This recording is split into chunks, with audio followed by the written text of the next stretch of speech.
Hello, this is Mike with VTTV, back with another video for you today. I have a real special one for you. As you may know, today is February 14th, Valentine's Day. And I'm here to let you know that beyond showing your partner some love, you should also be showing your computer some love as well. What kind of love should you be showing your computer, might be thinking? No, not that kind of love. Computers don't like chocolate, and I'm pretty sure they don't like flowers. I'm here to talk to you about showing your computer some maintenance love. One of the first things I'm going to touch on is, as we are going to go ahead and relax with our significant other, you might want your computer to relax as well. So go ahead and save all your open work and go ahead and give your computer a reboot.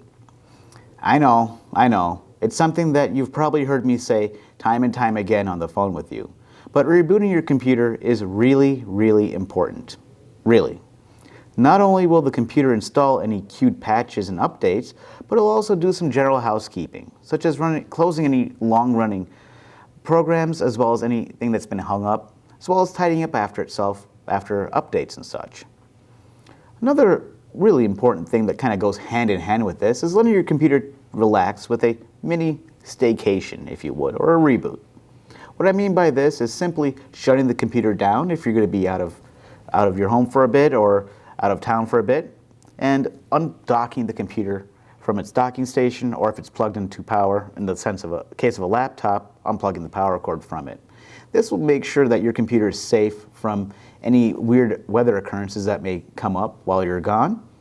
Power spike, power surge, something like that. Coming back to a fried computer is never fun.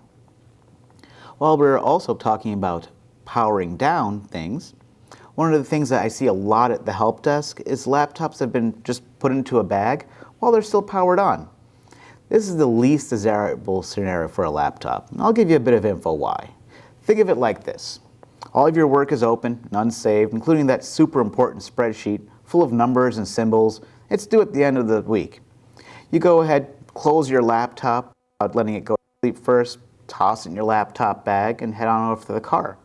When you get home or to that important meeting you're supposed to be at, you open your bag up and you pull the superheated laptop, that's the same temperature as fresh lava, out of your bag, and you're greeted with a sad face and a blue screen. This is one of the scenarios that we deal with almost every week. When putting your laptop into a bag for travel, please make sure that laptop is fully in sleep mode or hibernation mode.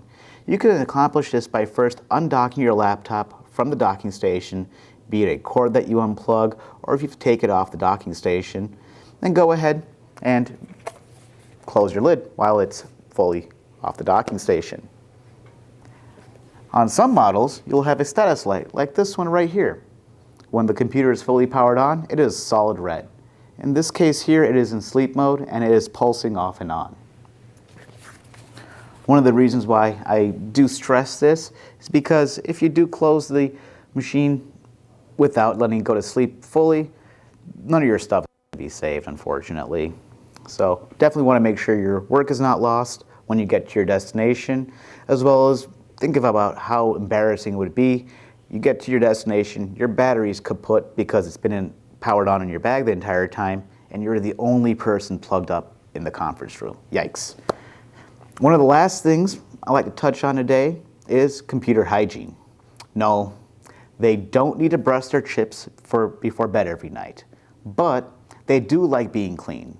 And what I mean by this is making sure that you clean any dust, debris that may get stuck on the vents or grills on the side, front, back of your laptop. There's quite a few openings on these things.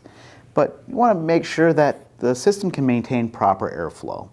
Really important on the computer keeping itself cool and running stably, and as well as with laptops especially, a lot of them will actually intake air from the keyboard area. So you want to make sure that you keep this area free from dust, lint, paper, pet hair, etc.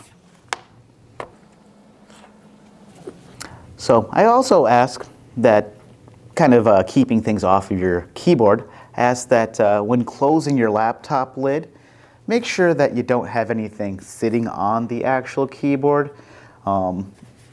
It's a great thing. It's a great place, I know, to toss a pen or maybe a chapstick so it doesn't roll away. But closing the lid with those items there, unfortunately, will destroy your screen, and we definitely want to avoid that. So, as I come to a close here, just want to let you know that, make sure that you show your computer some love, because hopefully it also loves you back. Thanks for watching our video today, and please make sure to check out our other videos for tips and tricks on using your machine.